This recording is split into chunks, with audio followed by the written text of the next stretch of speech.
Ето, че вече и моите приключения във Валенсия са на приключване и с този влог давам край на поредицата от любимата за нас дестинация българи, а именно Валенсия.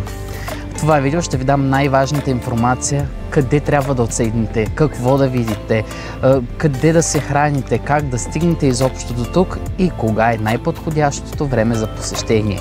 Но преди това абонирайте се за канала ми Скамбанката, за да не пропуснете нито едно видео.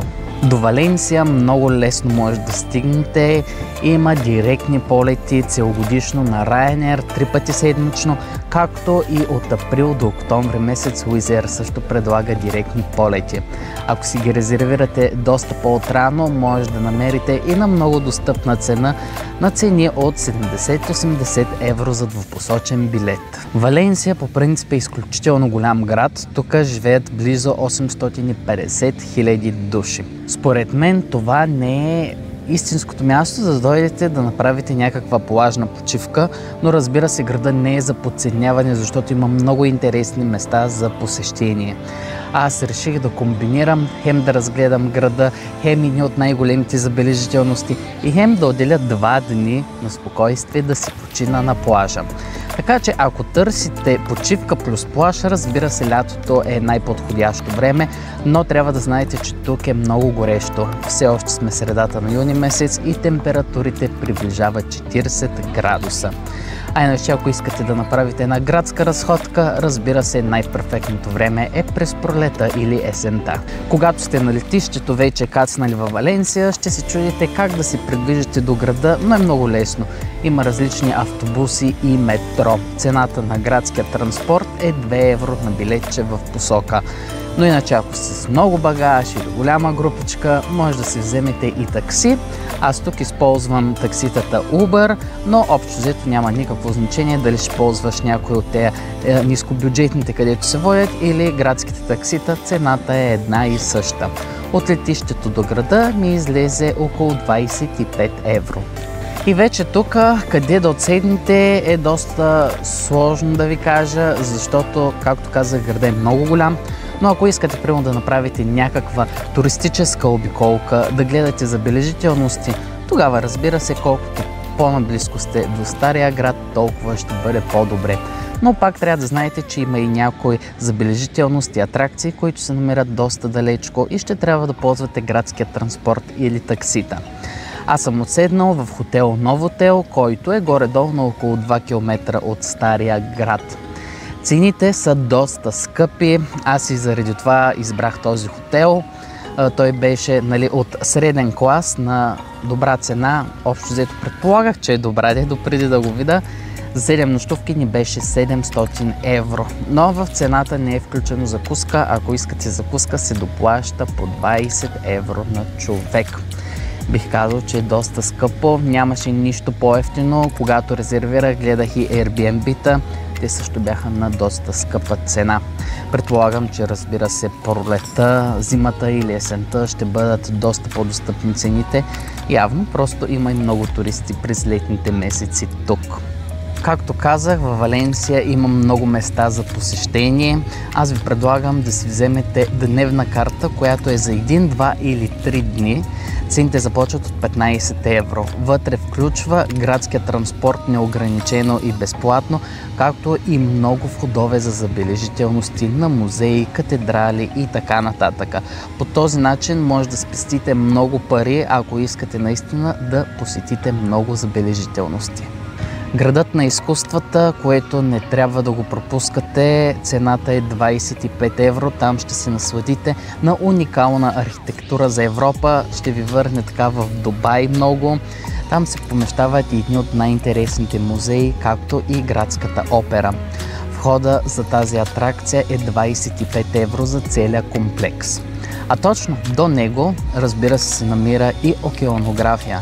Това е най-големият аквариум в Европа и аз специално заради него дойдох тук, за да сбъдна детската си мечта да видя белуги, защото никъде другаде в Европа вече не може да ги намериш. И там, разбира се, 35 евро е входа. Може да ви се струва доста скъпо, но не е така. Наистина цял ден ще ви отнеме, ще видите какво ли не.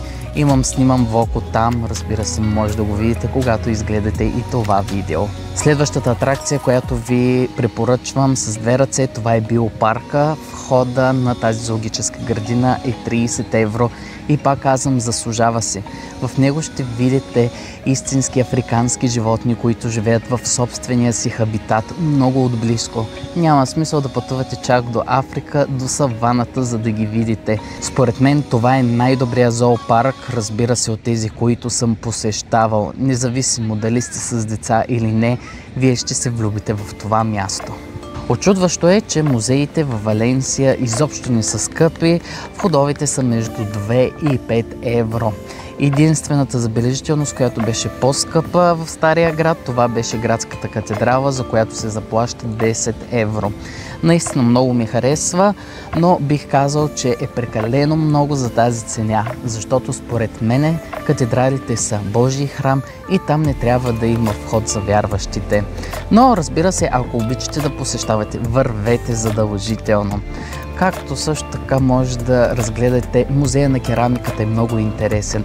Също така може да видите старинната най-голяма борса за платове в Валенсия. Има естествено качено видео в моя YouTube канал топ 5 забележителности, които посетих в Стария град. Не забравяйте и него да го видите. И разбира се, когато сте на центъра, няма как да пропуснете и градските хали. Такива големи хали не бях виждал никъде.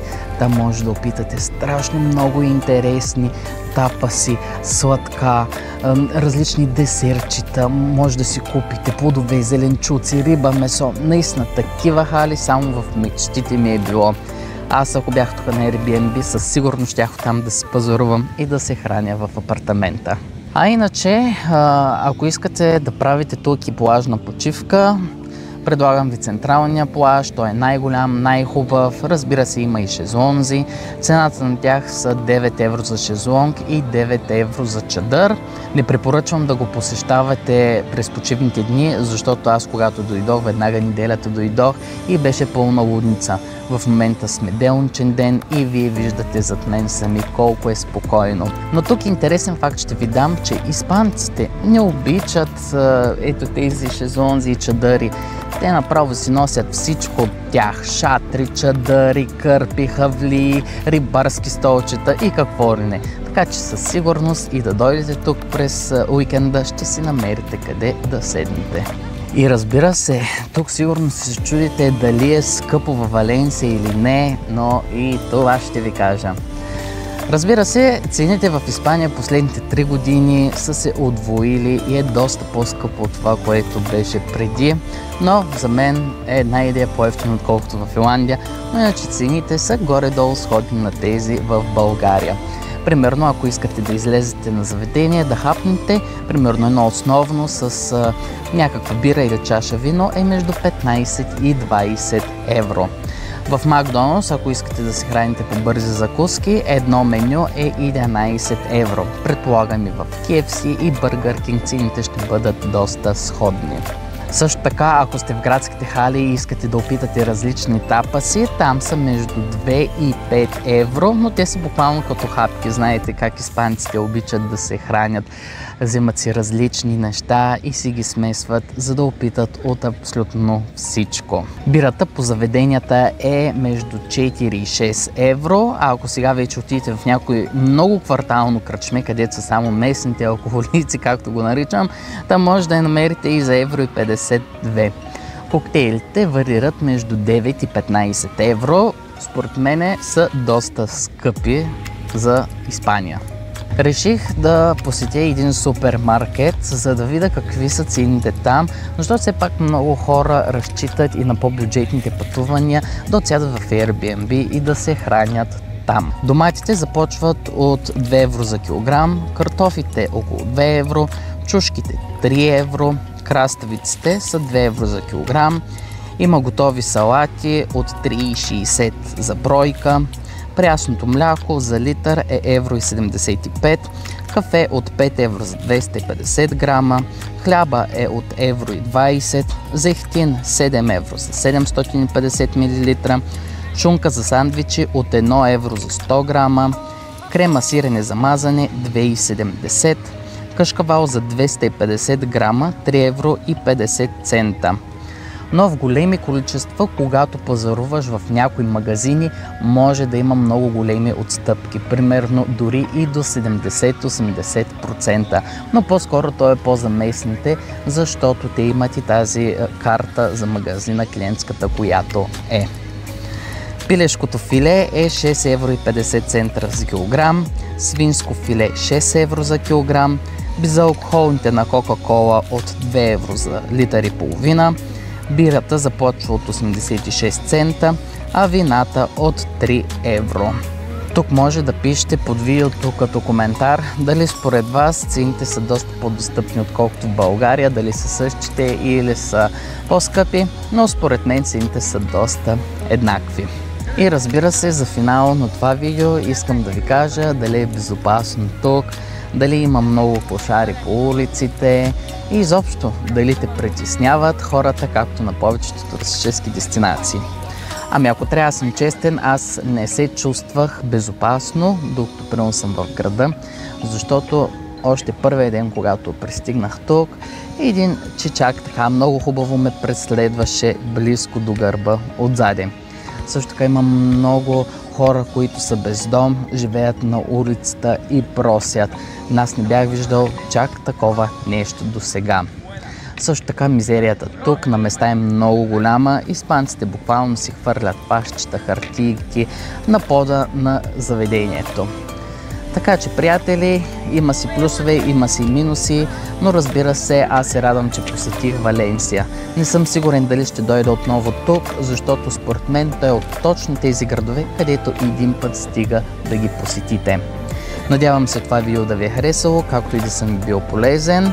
Също така не забравяйте да гледате предните няколко влога от тук, защото станаха доста интересни. Обичам ви, приятели, и следващата седмица ще се видим с нови видеа от нова дестинация.